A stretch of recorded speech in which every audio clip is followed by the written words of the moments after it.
નમસ્કાર, good morning. Result આવી ગયું છે જીપીએસસી પ્રીનું. આશા છે કે ઘણા બધા મિત્રો એમાં પાસ થયા હશે. જે લોકોનું આ વખતે પ્રોબેબલી નેગેટિવ આવ્યું હોય એમને નિરાશ થવાની જરૂર નથી. મહેનત શરૂ રાખવાની છે, એ દિશામાં આગળ વધતા રહેવાનું છે. જો તમે જેન્યુઅનલી ઈચ્છો છો કે તમારે ખરેખર આ જગ્યાએ જઈને જવું જ છે, બસ તમારું એક એવું અંદરથી એક ડ્રીમ છે, તમારું એક ઇન્ટેન્ટ છે કે અહીંયા જવું જ છે, તો otherwise there is many good option, many good opportunities. Or તમારી અંદર કંઈક એવું ટેલેન્ટ હશે, તમારી અંદર એવું તો કંઈક પડ્યું જ હશે કે તમને એવું લાગે કે તમે અલગ છો બીજાથી. તો એની પાછળ એ ટોર્ચ બિયર લઈને એને શોધો, એને શોધવાનો પ્રયત્ન કરો, એ તરફ આગળ નવો રસ્તો કંડારો. અને જો બહુ શાંતિથી, બહુ મક્કમપણે તમે વિચાર્યું હોય કે તમારે આ વસ્તુ કરીને, આ સર્વિસમાં જઈને ખરેખર કંઈક જેન્યુઅન કામ કરવું છે, તો પછી આ વખતે નથી થયું તો બહુ નિરાશ થવાની જરૂર નથી. હોંસલો રાખી ફરી પાછું બેસી અને આપણી મહેનત છે એ શરૂ કરવાની છે. મહેનત આપણી છે, શ્રદ્ધા આપણી પાસે છે, અને એક દિવસ એવો આવશે કે આપણે આ ક્લિયર કરી લઈશું.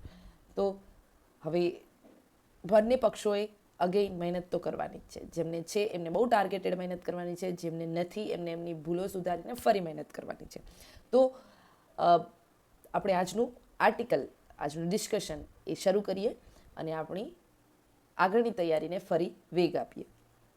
આજે તારીખ છે 30 જુલાઈ, અને 30 જુલાઈના એડિટોરિયલ ઇન્ડિયન એક્સપ્રેસના પેજ પર 3 આર્ટિકલ મહત્ત્વના છે. એક તો છે કે એજ્યુકેશન રિફોર્મને લઈને જે પણ રિફોર્મ થાય છે એમાં આ સુહાસ પુલસ્કર જે છે એક વાત લઈને આવે છે કે અત્યારે વિરોધ પક્ષ અને જે ગવર્મેન્ટમાં જે સત્તા પક્ષ છે એ બંને છે એ યુવા લોકોની આંખે આ જે એજ્યુકેશન છે એને જોઈ રહ્યા નથી. જોઈએ એવો શું પર્સપેક્ટિવ એ આપે છે આ આર્ટિકલમાં.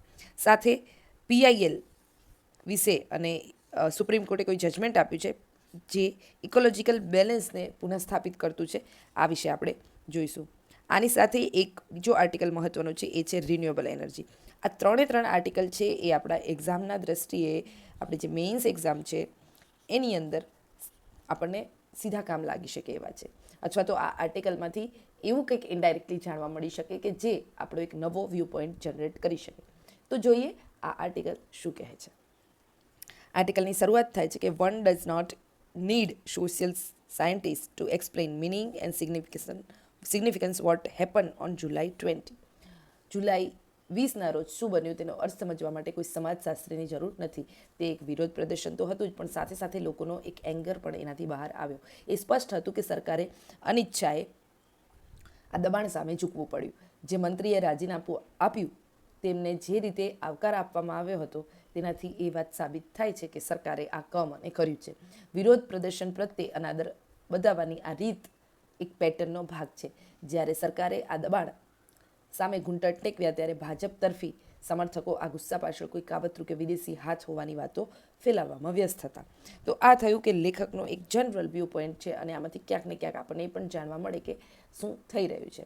હવે આગળ વાત થાય છે કે કોકરોચ જનતા પાર્ટી જે છે એ કોઈનું સાધન છે કે નહીં, કોઈ પક્ષે આંદોલનનો ફાયદો ઉઠાવવાનો પ્રયત્ન કર્યો છે કે કેમ.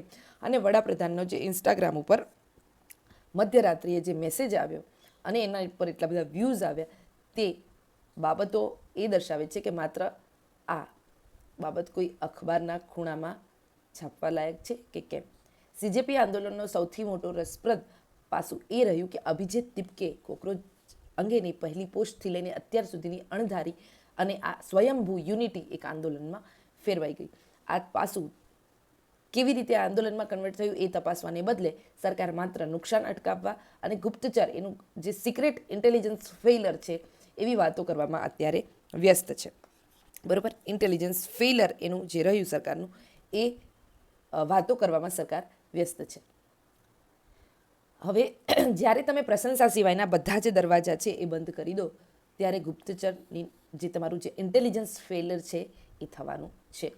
તો સરકારને અહીંયા એક કટાક્ષમાં એક ટોન્ટ આર્ટિકલ મારે છે કે નાર્સિસિસ્ટ પ્રાઇઝ. અત્યારની સરકારને એવું થયું હતું કે તમે અમારી પ્રશંસા કરો, બાકી તમારી કોઈ ડિબેટ ડિસ્કશન કે તમારા પક્ષ સાંભળવા, તમારા ઓપિનિયન સાંભળવાની અમને કોઈ જરૂર નથી. આવા અવાજો સરકારે દબાવી દીધા, અને આના કારણે એનું ઇન્ટેલિજન્સ પણ ફેલ ગયું.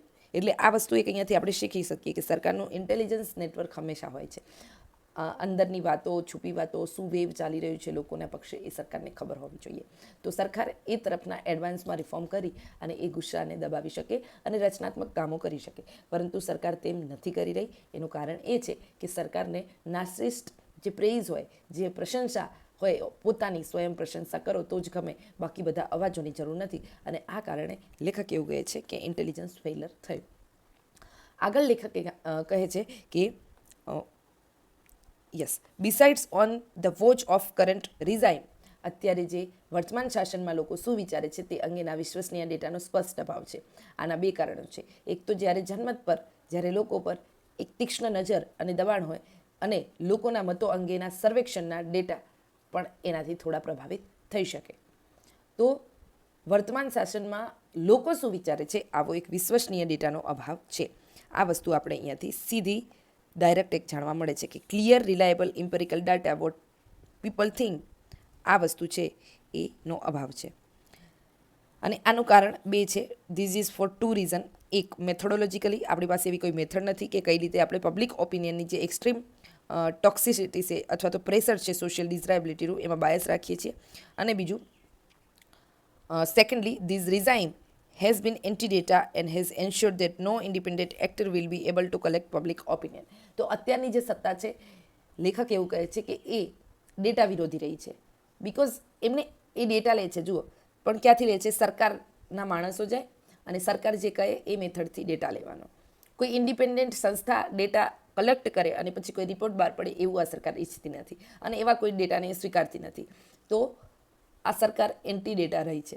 2014 પછી લેખક એવું કહે છે કે 2014 પછી singular lack of data leading the all is well cacophony of પાર્ટીસન્સ.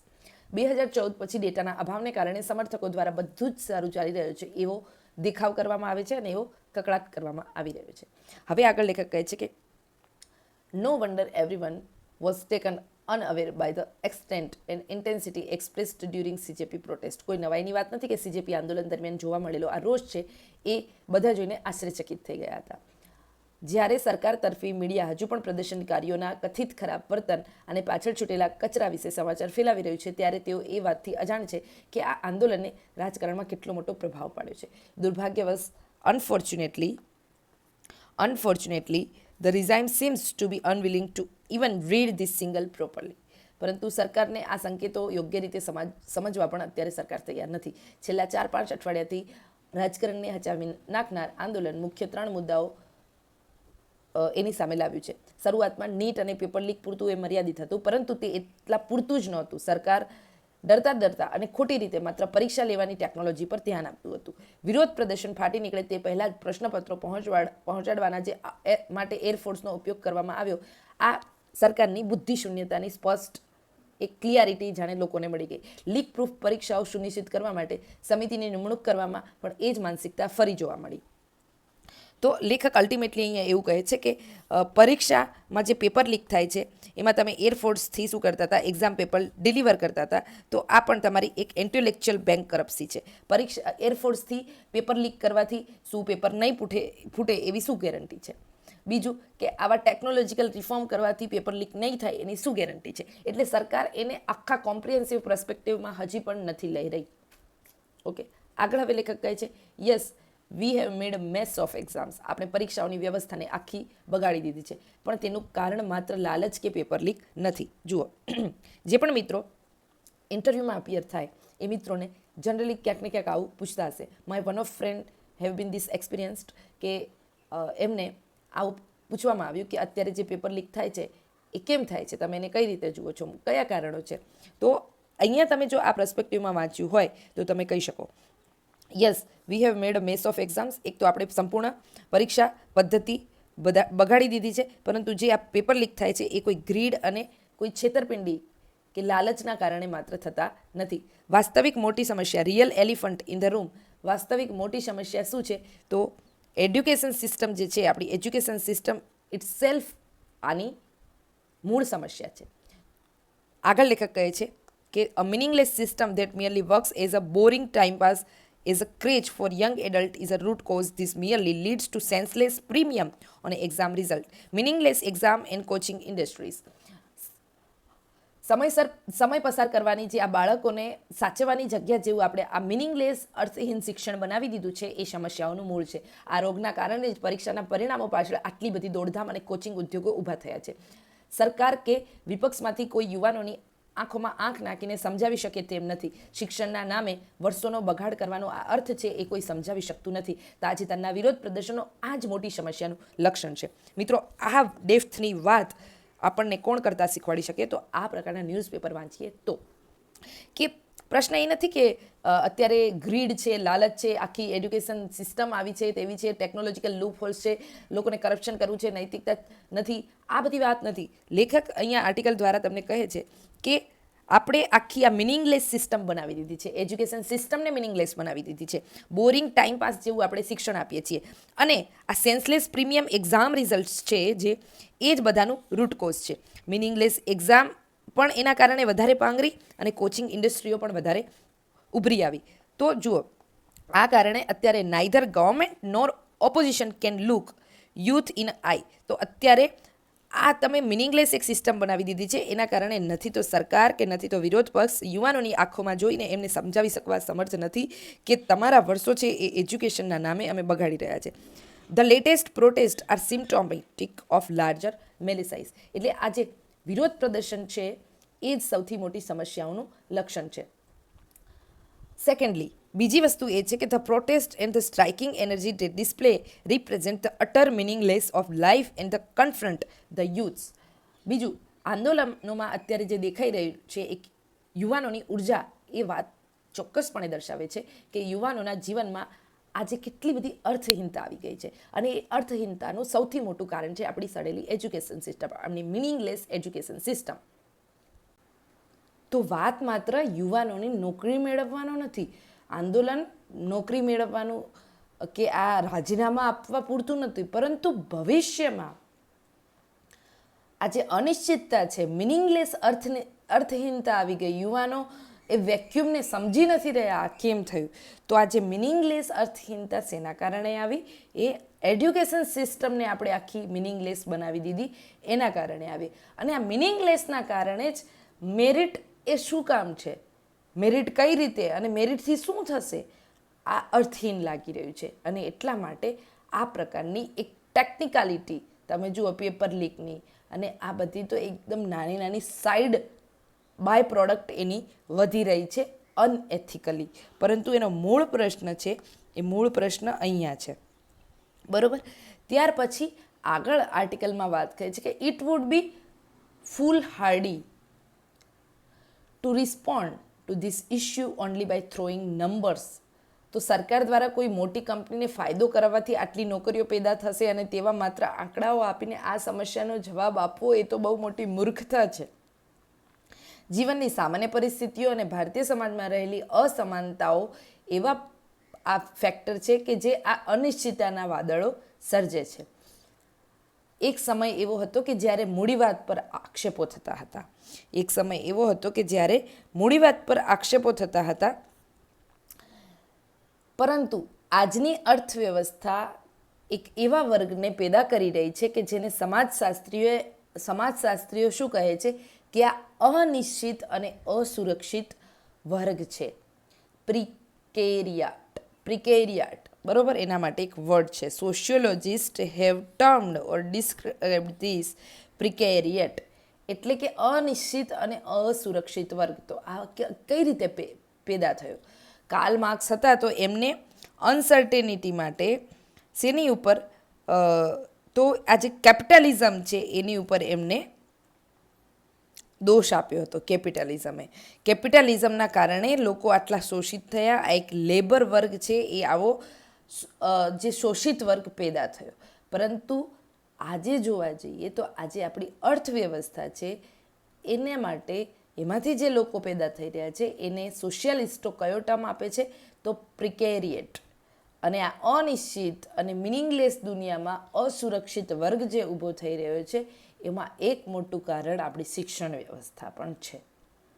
તો આ વસ્તુને આ રીતે લિંક કરીને જોવાની છે, આ રીતે યાદ પણ રાખવાની છે, બરાબર. કે અત્યારે સોશિયાલિસ્ટ આને આ રીતે કહી રહ્યા છે. અત્યારે આપણે આવો એક વર્ગ ઊભો કરી રહ્યા છીએ જે શરૂઆતમાં કોણ મૂડીવાદ કરતું હતું એ અત્યારે આપણી આ જે સડેલી અર્થવ્યવસ્થા, આપણી મિનિંગલેસ શિક્ષણ વ્યવસ્થા છે એ કરી રહ્યું છે.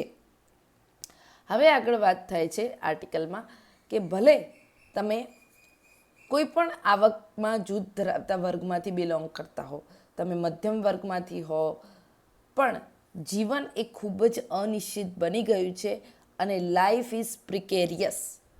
જીવન અત્યારે અનિશ્ચિત છે. This government has discovered politically advantageous palliative to that, to use the evocative phrase employed by the Prime Minister himself, the Revdis. સરકારે આનો એક રાજકીય ઉપાય શોધી કાઢ્યો જેને વડાપ્રધાન રેવડી કહે છે, બરોબર. આ જે અનિશ્ચિતતાઓ છે મધ્યમ વર્ગની, એને કઈ રીતે તમે થોડા સમય માટે એને સારું ફીલ કરાવી શકો, અને આનો એક રાજકીય ઉપાય જે શોધ્યો છે એને આપણા પીએમ કહે છે રેવડી. પરંતુ રેવડીની રાજનીતિમાં સન્માન જે લોકો ગુમાવી ચૂક્યા છે, જીવનની અનિશ્ચિતતાઓથી લોકો આજે પોતે એક મિનિંગલેસપણું અનુભવી રહ્યા છે, એ લોકો આ બધું ભલે મેળવતા હોય પરંતુ અંતે તો આ લોકો અસંતુષ્ટ જ રહેવાના, બરોબર. એટલે આ વસ્તુ લેખક અહીંયા સમજાવે છે કે મૂળ પ્રશ્ન શું છે. આ રેવડી પોલિટિક્સના કારણે લોકોને તમે થોડા સમય માટે એમની અનસર્ટેનિટી ઓફ લાઈફ છે એનામાં તમે સારું ફીલ કરાવી શકો, પણ ઇન ધ એન્ડ તો એ લોકો ડિસેટિસ્ફાય જ રહેશે, અસંતુષ્ટ જ રહેશે. સીજેપી આંદોલને કદાચ સામાજિક અસંતોષના આ મોટા પાસાઓને સ્પર્શ કર્યો નથી. હજી સીજેપી આંદોલન આટલું વ્યાપક થયું નથી, પરંતુ એક છૂપો ગુસ્સો જે હતો, જેને નજરઅંદાજ કરવામાં આવતો હતો, એ ગુસ્સો જો આપણે નજરઅંદાજ હવે ભવિષ્યમાં કરીશું તો એ આપણા સૌના માટે એ શું થશે, એ ખૂબ જ જોખમપૂર્ણ સાબિત થશે. આ the protest over for the time being, બરોબર, the protest over for the time being, હાલ પૂરતા કદાચ આ વિરોધ પ્રદર્શનો બંધ થઈ ગયા છે, બટ ધીસ કન્ડિશન રિમેન, પરંતુ આ પરિસ્થિતિ તો યથાવત જ છે. જે એક છૂપો ગુસ્સો લોકોમાં મિનિંગલેસના કારણે ધીરે ધીરે વધી રહ્યો છે, આ યથાવત છે. જો આનું નિરાકરણ નહીં આવે તો આ સિસ્ટમ જેને દબાવી ન શકે એવા વધુ પડતા વિરોધ પ્રદર્શનો ઊભા થશે. ફાઇનલી ધ પોલીસ એક્શન, બરોબર, કે પોલીસની કાર્યવાહીની વાત કરીએ અને એક રાજકીય પ્રતિક્રિયા એ દર્શાવે છે, એ આપણને જણાવે છે કે આપણા રાજકારણમાં શું ખામી છે. એમ કહીને સંતોષ ના માનવો જોઈએ કે તમામ આંદોલનમાં પોલીસ અત્યાચાર જ થાય છે. સોશિયલ મીડિયા પર મોટા ભાગના લોકો ખુશીથી કહી રહ્યા છે કે પોલીસ પાસે વિડીયો રેકોર્ડિંગ છે અને ભાગ લેનારાઓને હેરાન કરવામાં આવશે. જે લોકોએ આંદોલનમાં ભાગ લીધો એ લોકોને હેરાન કરવામાં આવશે. આ ધમકી આપણને જણાવે છે કે આપણા રાજકારણમાં ક્યાંક હજી પણ એક આ વસ્તુને, જે હિડન એંગરનેસ લોકોમાં જન્મી રહ્યું છે, એને સમજવાની ક્યાંક ને ક્યાંક હજી ગંભીર ભૂલ થઈ રહી છે. ચૂંટણી જીતીને વિજેતા જે નેતાઓ છે એ મનમાની કરવા લાગે છે, મતોને ગણીને રાજકારણીઓ નાગરિકોના અધિકારો છીનવી લે છે. આ બહુમતીના જોરે સરકારો બંધારણીય નૈતિકતા અને લોકશાહીની જવાબદારીથી જે ભાગી રહ્યા છે, આ બધું વધુ જ સમય ચાલશે નહીં. અને જો આ જ રીતે ચાલતું રહ્યું તો એના પરિણામો સીજેપીનું આંદોલન થયું એનાથી પણ વધારે ગંભીર આવી શકે છે. આગળ લેખક કહે છે કે ઇન સમ, આ બધું જોતા, આ બધું સમજતા, ટૂંકમાં આંદોલનની શરૂઆત, વિરોધ પ્રદર્શનો, હવે પછીની સ્થિતિ એક જ વાત કહે છે કે આંદોલને ઘણા લોકોના મનને હચમચાવ્યા છે, પણ આપણા રાજકીય નેતૃત્વમાં એટલી કોઈ લાર્જર ઇમ્પેક્ટફુલ અસર હજી છોડી શક્યું નથી. કારણ કે આ સરકાર વિરોધ પ્રદર્શનોમાંથી કંઈ પણ શીખવા નથી માંગતી, સિવાય કે આગામી આંદોલનને દબાવીને ટેકનોલોજી શીખવા સિવાય. હજી સરકાર ટેકનોલોજી પૂરતા જ રિફોર્મ કરવા સિવાય બીજું કંઈ શીખી શકી નથી. હજી આગામી આંદોલન છે એને દબાવવા માટે પણ સરકાર શું કરશે, એનું ઇન્ટેલિજન્ટ નેટવર્ક છે ટેકનોલોજીનું, સોશિયલ મીડિયા સર્વેલન્સનું વધારે પાવરફુલ બનાવશે. એટલે આંદોલનને દબાવવા સિવાય સરકાર બીજું કંઈ મોરલી પાવરફુલ આ આંદોલનમાંથી શીખી નથી અને આ આંદોલને એટલો કોઈ ગંભીર પ્રભાવ પાડ્યો નથી. તો આ વસ્તુ છે એ આપણે આપણા એક્ઝામના પર્સ્પેક્ટિવમાં એ શીખી શકીએ કે આંદોલને જો પ્રભાવ પાડવો હોય તો એના મૂળને પકડવું પડે, કે જે અત્યારે એજ્યુકેશન સિસ્ટમમાં ખાલી પેપર લીક થવાથી જ સમસ્યાઓ નથી, પણ પેપર લીક કેમ થાય છે, કેમ આ ઘટનાઓ બને છે, અને આ ઘટનાઓ જો ફરી ન બને એના માટે કેટલા કોન્ક્રીટ રિફોર્મ કરવા પડે, અને એ માટેનું એક મોડલ લોકોના જે આ પ્રતિનિધિઓ છે, જે યુવા વર્ગ છે, એમને એ તરફ વિચારવાની જરૂર છે. બરાબર? એટલે કઈ એવો એસે પૂછાઈ જાય છે કે આંદોલન છે, તો એમાં એક પર્સ્પેક્ટિવ આપણે આ લઈ આવવાનો છે કે જે મિનિંગલેસ લાઈફ અત્યારે લાગી રહી છે એ કેમ લાગી રહી છે, અને આ મિનિંગલેસ લાઈફ પાછળનું કારણ શું છે, અને આ કારણ છે તો હવે એનું સમાધાન છે એ કેટલું વ્યાપક છે, અને એના માટે કયા કયા ફ્રન્ટ ઉપર કયા કયા હિતધારકોના આખા મોરલ અપફ્રન્ટને બદલાવી શકાય. તો આ પર્સ્પેક્ટિવથી આપણે આ આર્ટિકલ સમજ્યા. હવે જે આર્ટિકલ છે એ છે સુપ્રીમ કોર્ટે શું કર્યું છે, એક જજમેન્ટ આપ્યું છે, અને એ ઇકોલોજીના સિસ્ટમનું છે. જોઈએ આ જજમેન્ટ શું છે, આર્ટિકલ શું કહે છે આના વિશે. અને આ આર્ટિકલ છે એ આપણને સીધો કામ લાગી શકે ક્યાં, તો આપણું એન્વાયરમેન્ટનું જે સેક્શન છે પેપર 3માં અને જ્યોગ્રાફીમાં પણ આ પૂછાઈ શકે. તો આપણે મેઇન્સની એક્ઝામમાં આપણને સીધો આ જે હાલનો જે પબ્લિક ઇન્ટરેસ્ટને લઈને જે ચુકાદો આવ્યો છે એ ક્યાંક ને ક્યાંક એક વેલ્યુ પોઈન્ટ, ફોર્ડર પોઈન્ટ, અથવા તો આખી હોલ એક્ઝામ આપણી જે પદ્ધતિ છે એમાં ક્યાંક ને ક્યાંક કામ લાગી શકે એવો છે. તો તમે ધ્યાનથી આ વસ્તુને સમજજો. આર્ટિકલની શરૂઆત થાય છે કે India's environmental impact assessment grounded in the precautionary principal. ભારતનું જે પર્યાવરણ અસરનું જે મૂલ્યાંકન છે એ સાવચેતીના પ્રિન્સિપલ પર આધારિત છે. બરાબર? એટલે આ કીવર્ડ છે એ બધા યાદ રાખવાનું છે, પ્રિકોશનરી પ્રિન્સિપલ. પ્રિકોશનરી વર્ડનો મતલબ એવો થાય કે તમે આગામી ચેતી જાઓ. બરાબર?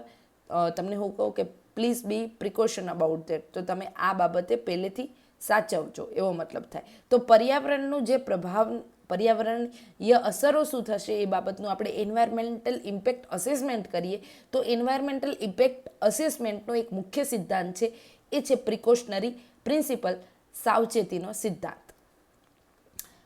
હવે આ સાવચેતીના સિદ્ધાંત પર જે ઇમ્પેક્ટ અસેસમેન્ટ જે આધારિત છે તે નુકસાન ઘટાડવા ઉપર કે પછી જે નુકસાન થઈ રહ્યું છે એનું પછીથી વળતર આપવા કરતાં ઇકોસિસ્ટમની આખી જે ઇન્ટિગ્રિટી છે, ઇકોસિસ્ટમની જે અખંડિતતા છે એને પ્રાથમિકતા આપે છે. તો આ વસ્તુ યાદ રાખવાની છે, અને આ ટર્મ પણ યાદ રાખવાનો છે. આ જ રીતે તમે એક્ઝામમાં લખશો ઇન્વર્ટેડ કોમામાં તો કંઈ વાંધો નહીં આવે કે ઇકોસિસ્ટમની ઇન્ટિગ્રિટી આ રીતે લખવાનું. જો ગુજરાતીમાં જે મિત્રો લખે છે એ લોકોએ એટલું વિશ્વાસ રાખવાનો છે કે બધું જ જરૂરી નથી કે તમે ગુજરાતીમાં લખી શકો. બરાબર? તો આવા ટર્મ્સ છે એને એઝ ઇટ ઇઝ યુઝ કરવાના છે.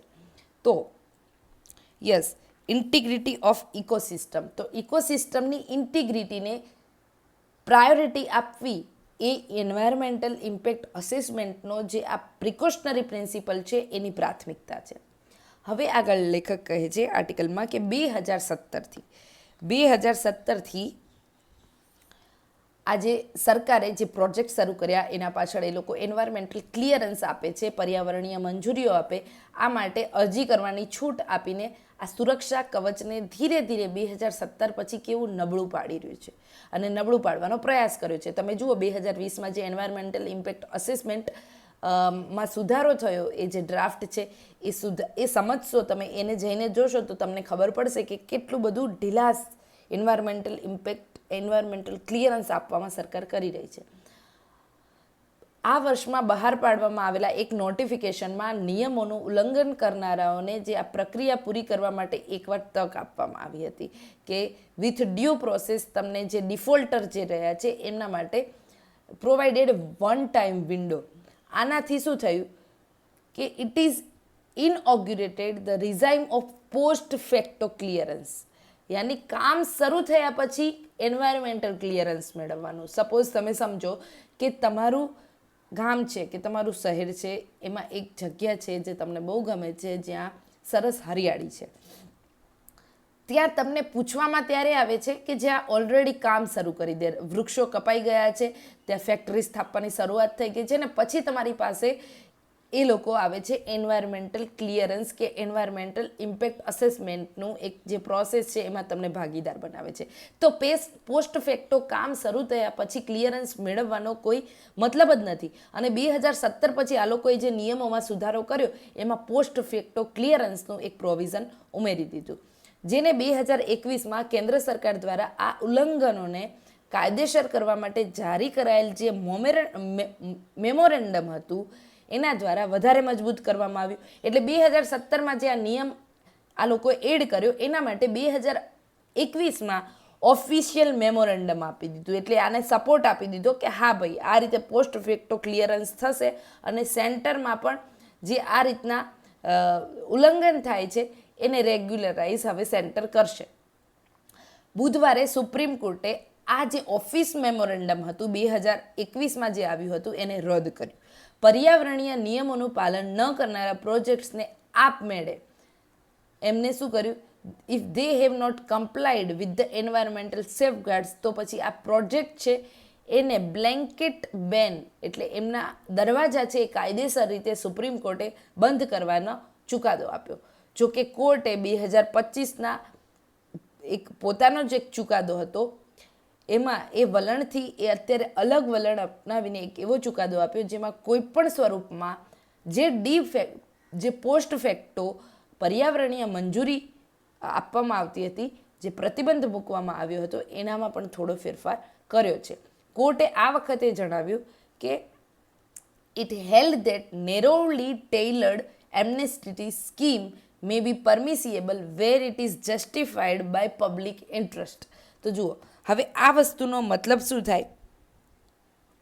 કોર્ટે જે આ વખતે કહ્યું કે એક્સ પોસ્ટ ફેક્ટો જે એન્વાયરમેન્ટલ ક્લિયરન્સ હતું, એક્સ પોસ્ટ ફેક્ટો જે એન્વાયરમેન્ટલ ક્લિયરન્સ હતું કોઈ પણ ફોર્મમાં થતું હતું એને કહ્યું instead it held that narrowly tailored amnesty scheme may be permissible where it is justified by public interest.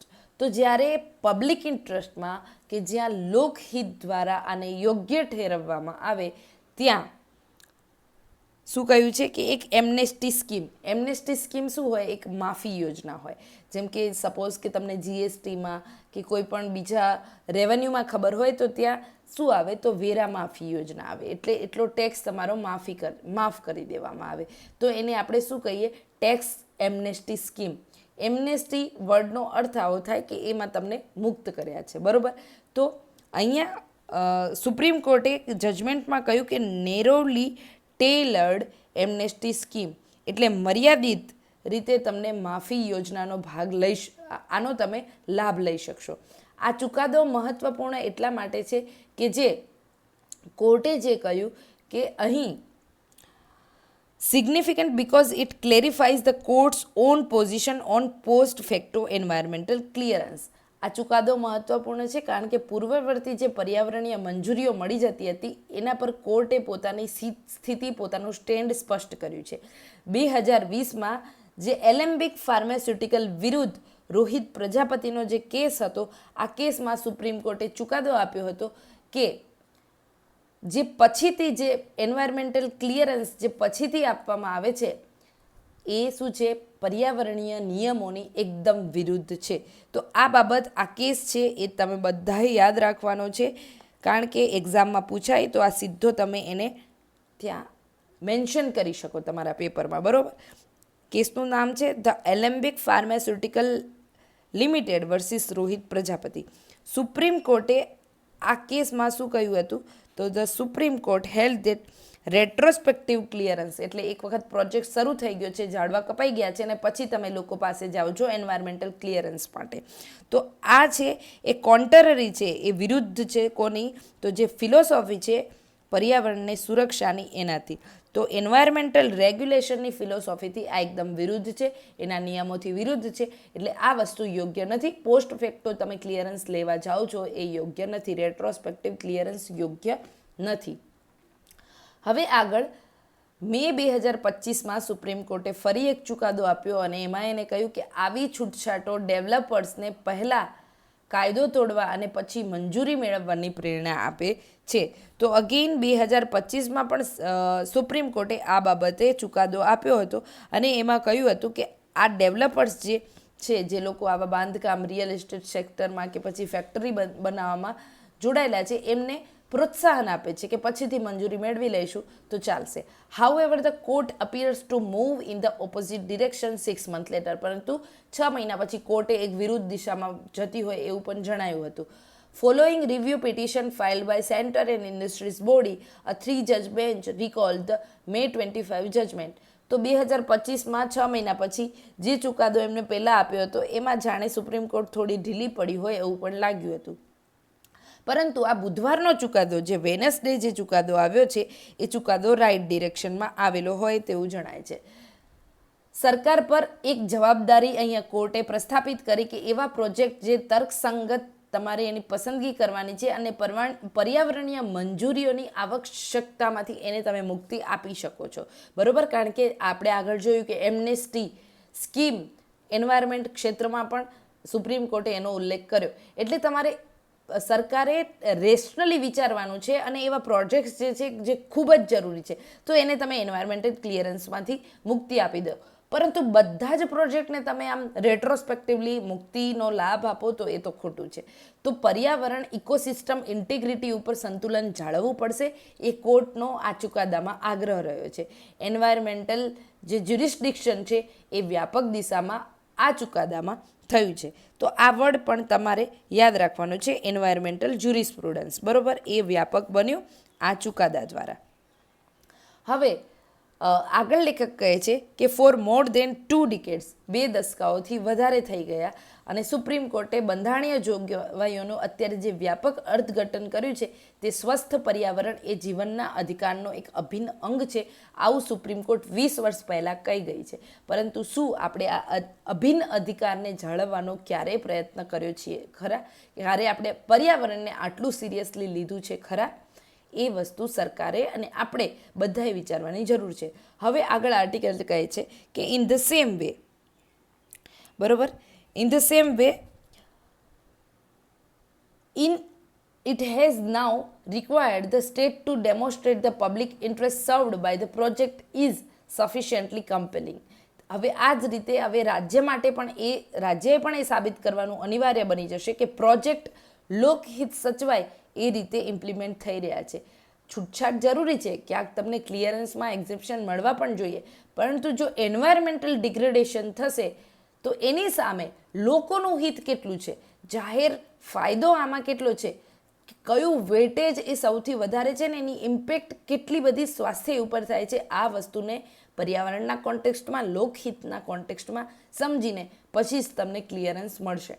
આમ આ ચુકાદો છે એ 2017 પછી જે વર્ડિક્ટ 2017ની હતી, 1 સેકન્ડ, યસ, આ 2017ની જે વર્ડિક્ટ હતી એના પછી જે વહીવટી તમને એક છૂટ આપી દેવામાં આવી હતી, એડમિનિસ્ટ્રેટિવ ડિસ્ક્રિશન આપી દેવામાં આવ્યું હતું, તો એની સામે એક લિમિટેડ, નેરોલી સર્કમસ્ક્રાઇબ્ડ કોન્સ્ટિટ્યુશનલ એક્ઝેપ્શન જે આપવામાં આવ્યું હતું એને બદલી નાખશે.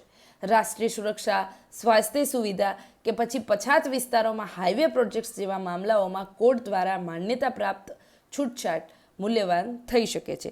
જ્યારે તમે આવા પ્રોજેક્ટ્સ સ્થાપશો કે જે શેની માટે હોય, તો પછાત વિસ્તારોમાં હાઈવે પ્રોજેક્ટ આપવાના છે, તમારે નેશનલ સિક્યુરિટીનો કોઈ મુદ્દો છે, હેલ્થકેર ફેસિલિટી તમારે સ્થાપવી છે, તો આ બધા મામલાઓમાં જે એમનેસ્ટી, નેરોલી ટેલર્ડ એમનેસ્ટી સ્કીમની જે વાત કરી કે તમને અમુક મર્યાદિત છૂટછાટ આપવામાં આવશે તો એનો લાભ તમને મળી શકશે. પરંતુ એ ચોક્કસ આવા એન્વાયરમેન્ટલ જ્યુરિસ્પ્રુડન્સ જે સિદ્ધાંતોથી, જે પ્રિકોશનરી પ્રિન્સિપલ છે એન્વાયરમેન્ટ ઇમ્પેક્ટ અસેસમેન્ટનો, એને જાળવશો તો જ. તો અત્યારે however at the time of climate change, અત્યારે જે આ ક્લાઇમેટ ચેન્જનો સમય છે, આ સમયમાં વધતું જે પર્યાવરણીય નુકસાન છે એ નુકસાનનો જે આ સમય ચાલી રહ્યો છે ત્યાં સરકારે પણ સ્વીકારવું જોઈએ કે એન્વાયરમેન્ટ, પર્યાવરણનું રક્ષણ એ લોકહિતનો અભિન્ન ભાગ છે અને એ લોકોનો મૂળભૂત જીવનનો એક અભિન્ન ભાગ છે. તો આ આર્ટિકલ આપણને એ શીખવે છે કે કઈ રીતે એન્વાયરમેન્ટલ ઇમ્પેક્ટ અસેસમેન્ટમાં શું જરૂરી છે, સુપ્રીમ કોર્ટે એના અગાઉના ચુકાદોમાં શું કહ્યું છે, અને અત્યારે જે ચુકાદો આવ્યો એ ઇકોસિસ્ટમની ઇન્ટિગ્રિટીને ફરીવાર મૂળભૂત અવસ્થામાં લાવીને મૂકે છે. તો આ હતો આજનો એન્વાયરમેન્ટ રિલેટેડ આર્ટિકલ. હવે આપણો એક આર્ટિકલ છે એ રિન્યુએબલ એનર્જીને લઈને છે, એ પણ આપણને GS પેપર 3માં સીધો કામ લાગી શકે એમ છે, તો જોઈ લઈએ. તો આપણો રિન્યુએબલ એનર્જીનો જે આર્ટિકલ છે એની શરૂઆત થાય છે કે India's renewable energy sector is facing institutional challenge that need flexible solution. ભારતનું જે રિન્યુએબલ એનર્જી સેક્ટર છે એ સંસ્થાકીય પડકારોનો સામનો કરી રહ્યું છે, અને જેના માટે એક ફ્લેક્સિબલ સમાધાન, એક એવું સમાધાન કે જે ફિટ બેસી શકે આ સમસ્યાઓ સામે. જો તમે કોઈ એક રિજિડ સમાધાન આપી દો તો એ લાંબુ સમય ટકે નહીં, પણ ફ્લેક્સિબલ સમાધાન હોય તો એ વધારે અડેપ્ટિવ હોય અને એ લાંબો સમય સુધી ટકી શકે. હવે આગળ લેખક કહે છે કે propelled by the falling solar module price, government policy solar capacity has expanded to 162 gigawatt by June 2026.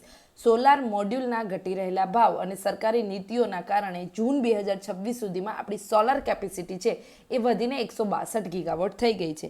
આ આંકડો જે પણ લોકો મેઇન્સ આપવા જઈ રહ્યા છે અને જે લોકો CCE માટે તૈયારી કરે છે એ બધા યાદ રાખવાનો છે કે જૂન 2026 સુધીમાં અત્યારે આપણી સોલર કેપેસિટી કેટલી છે, તો 162 ગીગાવોટ.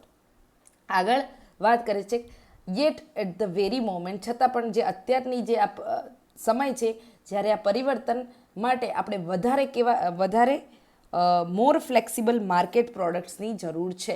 ભાવ ભલે ઘટ્યા છે છતાં પણ એક ક્લેવર અને એક ફ્લેક્સિબલ માર્કેટ જરૂરી છે. ભારતનું જે અત્યારે નિયમનકારી બજાર છે એ અલગ દિશામાં જઈ રહ્યું છે. પાવર એક્સચેન્જનું જે આ નિયંત્રણ ગ્રીડ ઇન્ડિયા આપણે એસ્ટાબ્લિશ કરવા માંગીએ છીએ, અને સરકારની જે આ યુટિલિટી છે જેનું કામ ટ્રાન્સમિશન સિસ્ટમ સંભાળવાનું છે, એનું કામ વેપારી નિર્ણયો લેવાનું નથી. તો અત્યારે જે આખું આ રેગ્યુલેટિંગ જે થઈ રહ્યું છે સરકાર દ્વારા, એ શું થઈ રહ્યું છે, વેપારી નિર્ણયો તરફનું થઈ રહ્યું છે. પરંતુ સરકારનું કામ છે એ વેપારી નિર્ણયો લેવાનું છે જ નહીં. એટલે મૂળ કામ સરકારનું ટ્રાન્સમિશનનું છે. તો ગ્રીડ ઇન્ડિયાનો કોન્સેપ્ટ છે, ગ્રીડ એક્સચેન્જ, પાવર એક્સચેન્જનું છે, એ કામ સરકારનું છે. ઇન્સ્ટિટ્યુશને ત્યાં મજબૂત થવાની છે, નહીં કે તમે કોમર્શિયલ ડિસિઝન લો. તો એક સમસ્યા આ છે. ત્યાર પછી between May and December last year over 2 billion units of solar electricity, ગયા વર્ષે મે અને ડિસેમ્બર વચ્ચે લાખો ઘરોમાં વીજળી મળી શકે તેટલા 2 અબજથી વધારે સોલાર યુનિટ વીજળીનો બગાડ થયો. કેમ? કારણ કે ગ્રીડ લોસ, ટ્રાન્સમિશન લોસ, આપણી ગ્રીડ એ વીજળીને સમાવી જ ન શકી. તો જુઓ, આ આંકડો છે સીધો તમે એક્ઝામમાં લખી શકો કે એક સર્વેમાં એવું જાણવા મળ્યું કે આ છેલ્લા વર્ષે મે અને ડિસેમ્બરમાં કેટલી, તો 2 અબજથી વધારે યુનિટ જે સોલાર વીજળી છે એનો બગાડ થયો. તો આ સોલાર ઇલેક્ટ્રિસિટી લોસ છે એ તમારે ક્યાં લખવાનો છે, તો જે માઇનસ પોઈન્ટ તમે લખો છો અથવા તો કયા પ્રોબ્લેમ છે એ પ્રોબ્લેમ્સમાં તમારે આવો પોઈન્ટ લખવાનો છે, બરાબર? કે લાખો ઘરોને પૂરી પાડી શકાય એટલી જે 2 અબજથી વધારે સોલાર યુનિટ છે એ બગાડ થયો. કેમ? તો ગ્રીડ સોલ્યુશન આપણી પાસે નહોતું, ગ્રીડ અને ટ્રાન્સમિશનનો લોસ થયો. તેના ઉકેલ માટે આપણે શું કરવું જોઈએ? તો ઉકેલ માટે આપણે ટ્રાન્સમિશનમાં ઇન્વેસ્ટમેન્ટ કરવાની જરૂર છે. તો સુધારો પણ સાથે જ આપ્યો છે. સોલ્યુશન શું છે? તો ટ્રાન્સમિશનમાં ઇન્વેસ્ટ કરવાનું છે, જેથી આપણે ઇલેક્ટ્રિસિટી છે એ પ્રોપર ચેનલથી પહોંચાડી શકીએ. આની માટે આપણે પાવર પ્લાન્ટ છે એને ફ્લેક્સિબલ બનાવવાનો છે અને બેટરી સ્ટોરેજ છે એ વધારવાનું છે. ત્યાર પછી જે ડિસ્ચાર્જ થાય લીન અવર્સમાં એ પણ સુધારવાનો છે. તો જુઓ, ઉકેલ માટે વીજળી જે ટ્રાન્સમિશનથી મોકલાય છે એ ટ્રાન્સમિશનમાં રોકાણ કરવાની જરૂર છે. પછી ઝડપથી ફ્લેક્સિબલ શરૂ થઈ શકે એવા પાવર પ્લાન્ટ સ્થાપવાની જરૂર છે. વીજળીનો સંગ્રહ કરવા માટે એક બેટરી સ્ટોરેજની આખી ઇકોસિસ્ટમ સ્થાપવાની જરૂર છે. અને યોગ્ય સમયે યોગ્ય કિંમત દર્શાવી શકે તેવા સુઆયોજિત વીજ બજારો સ્થાપવાની જરૂર છે. વેલ ડિઝાઇન ઇલેક્ટ્રિસિટી માર્કેટની જરૂર છે. તો જુઓ, સમસ્યા એક છે પણ એના સમાધાન કેટલા બધા અહીંયા આપ્યા. સોલ્યુશન એક તો રોકાણ, બીજું છે એવા પાવર પ્લાન્ટ સ્થાપવા, ત્રીજું બેટરી સ્ટોરેજ, ચોથું, જે ડિસ્ચાર્જ જે સમય થાય છે, યોગ્ય સમયને યોગ્ય કિંમત દર્શાવતા ઇલેક્ટ્રિસિટી માર્કેટ સ્થાપવાની જરૂર છે. તો આ 4 એના સમાધાન છે. આગળ હજી આર્ટિકલ કહે છે કે surplus generation in one region can be treated to region facing shortage. એક પ્રદેશમાં જ્યાં વધારે વીજળી ઉત્પાદન થાય છે તો અછતનો સામનો કરેલા પ્રદેશોને એ કઈ રીતે વહેંચી શકાય એ આપણે મોડલ શોધવાની જરૂર છે. હવે a robust functional electricity market, one with the product that seller and buyer want, is essential to manage this. આને આપણે મેનેજ કરવા માટે એક મજબૂત કાર્યક્ષમ વીજ બજારની જરૂર પડશે જ્યાં ખરીદદારો અને વેચાણકર્તાઓને ઈચ્છે તેવા વિકલ્પો ઉપલબ્ધ હોય. તો આ જ વસ્તુ છે ફ્લેક્સિબલ માર્કેટ, કે તમારી પાસે તમે ઈચ્છો એવા વિકલ્પમાં તમને એ ડીલ કરવાની તક મળે. અને આવું એક કાર્યક્ષમ મજબૂત ફંક્શનલ ઇલેક્ટ્રિસિટી બજાર છે એ બનાવવું પડશે. તો અહીંયા ફંક્શનલ ઇલેક્ટ્રિસિટી માર્કેટ આ તમારા બધા માટે કીવર્ડ છે. હવે આગળ આર્ટિકલ કહે છે કે price should be fall when power is abundant. જ્યારે વીજળી વધારે ઉપલબ્ધ છે ત્યાં ભાવ ઘટવા જોઈએ. સપોઝ કે બપોરના સમયે વીજળી વધારે ઉપલબ્ધ હોય તો ત્યારે જે ઇલેક્ટ્રિસિટી કન્ઝ્યુમ થાય એની પ્રાઇસ ઘટવી જોઈએ. એ વખતે યુનિટનો ભાવ ઘટવો જોઈએ. સાંજે અછત હોય ત્યારે ભાવ વધવા જોઈએ. તો યોગ્ય સમય યોગ્ય કિંમતના જે કન્સેપ્ટની આગળ વાત થઈ એ આ છે. કયા સમયે ભાવ વધવા જોઈએ, કયા સમય, અને આ લોકોને ખબર હોવી જોઈએ કે સાંજે ઇલેક્ટ્રિસિટીનો ભાવ વધશે અને બપોરે એ ઘટશે. તો એના મહત્ત્વના કામો હોય, સપોઝ કે જે લેડીઝ છે કે જેમને ઘરમાં મિક્સર ચલાવવું છે, વોશિંગ મશીન ચલાવવું છે, ફ્રીઝ એ સમયે ચાલુ રાખીને કોઈ વસ્તુને તમારે પ્રિઝર્વ કરવી છે, તો એ બધું એ સમયે એ લોકો કરી લે કે જે સમયે વીજળીના ભાવ ઓછા છે. પણ આવું લોકોને ખબર હોવી જોઈએ. અને સાંજે ભાવ વધવાના છે તો એ સમયે તમારે ઇલેક્ટ્રિસિટી જે મોટા ઇક્વિપમેન્ટ્સ છે એ ઓછા યુઝ કરે, આવી એક સમજ ડેવલપ થાય અને આવી માર્કેટ પોલિસી પણ હોવી જોઈએ.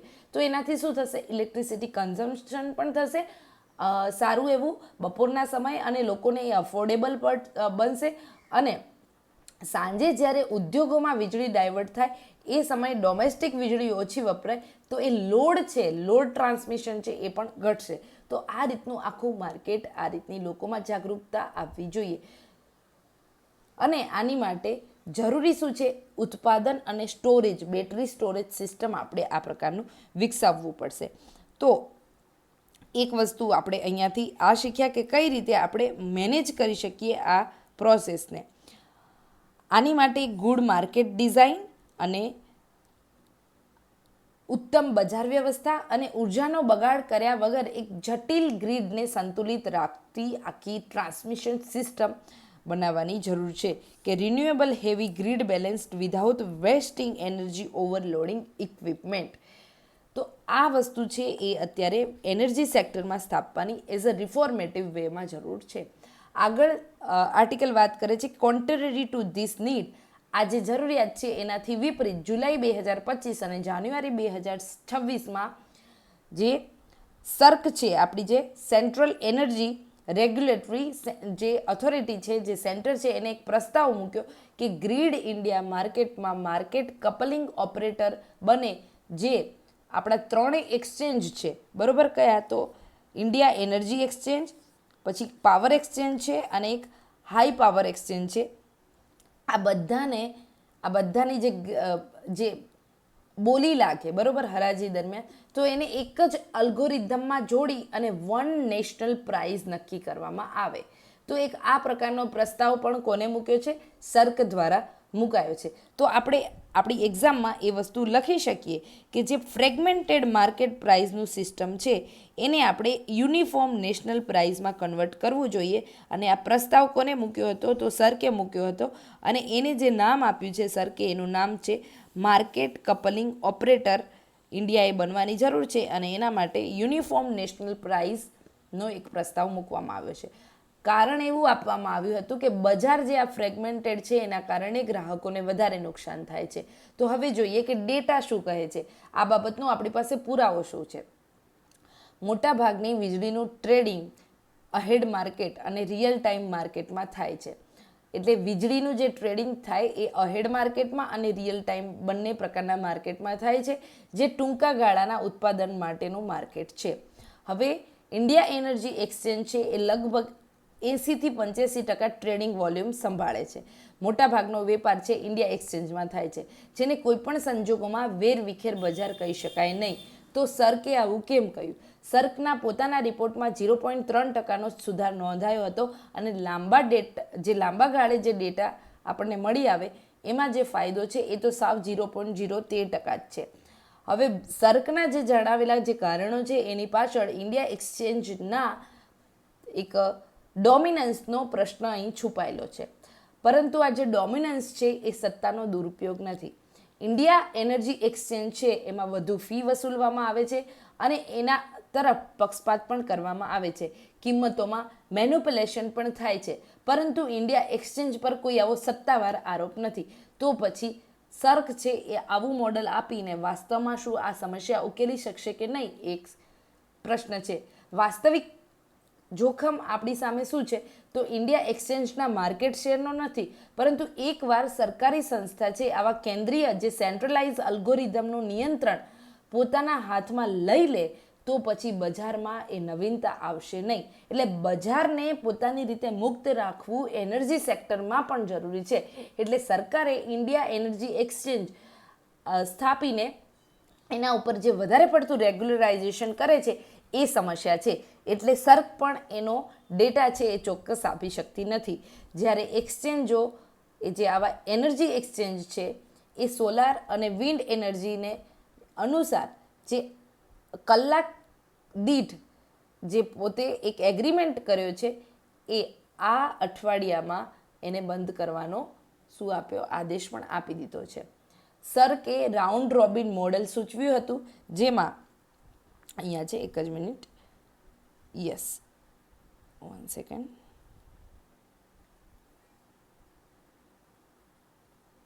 યસ. તો સર્કે શું કર્યું હતું? રાઉન્ડ રોબિન જે એક ગ્રીડ ઇન્ડિયાનું મોડલ સૂચવ્યું હતું, જેમાં એક્સચેન્જ જે આ એનર્જી એક્સચેન્જ હોય જે વીજળી આપણા સુધી પહોંચાડે એ લોકો MCO બને. મતલબ કે માર્કેટ કપલિંગ ઓપરેટર કોણ બનશે? તો એનર્જી એક્સચેન્જ બને.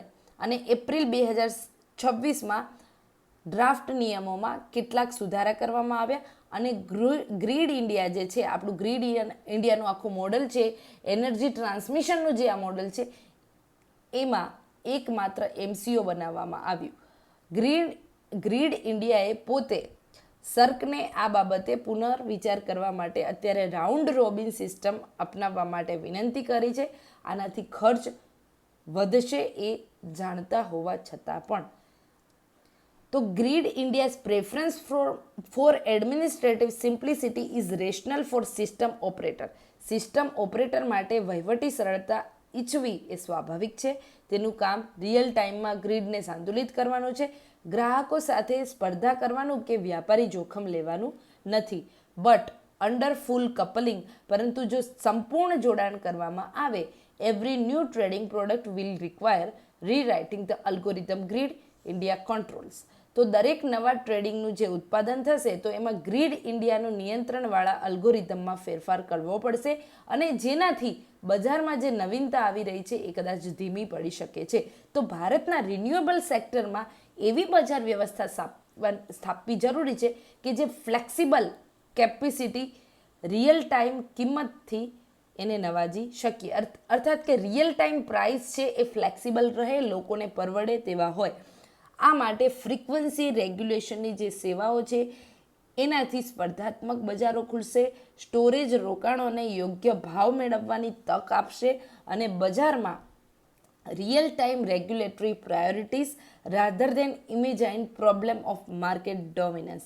એટલે વાસ્તવિક નિયમનકારી પ્રાથમિકતાઓને આપણે અત્યારે વધારે મજબૂત બનાવવાની જરૂર છે, નહીં કે આપણે કલ્પના કરેલી સમસ્યાઓ ઉપર બજારમાં સુધારા કરીએ.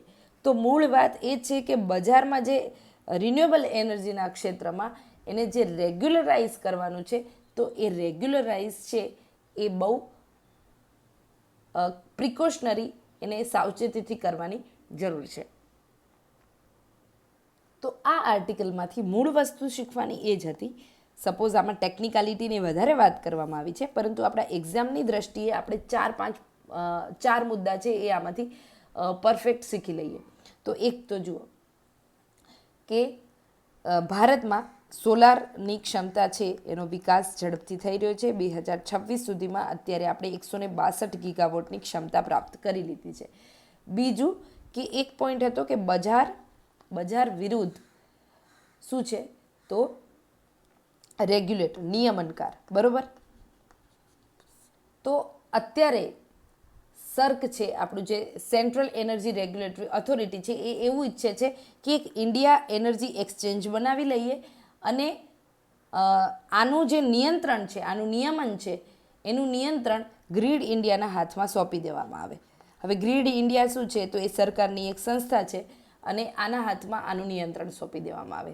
પરંતુ આર્ટિકલ અંતે આપણને શીખવે છે એવું કે ગ્રીડ ઇન્ડિયાનું જે કામ છે, જે ગ્રીડ ઇન્ડિયા અત્યારે ઓલરેડી એસ્ટાબ્લિશ છે, એનું કામ શું છે તો ગ્રીડની વ્યવસ્થા સંભાળવાનું, ટ્રાન્સમિશન લોસ ન થાય એ માટેની એવી સિસ્ટમ એસ્ટાબ્લિશ કરવાનું છે, નહીં કે વેપાર કરવાનું.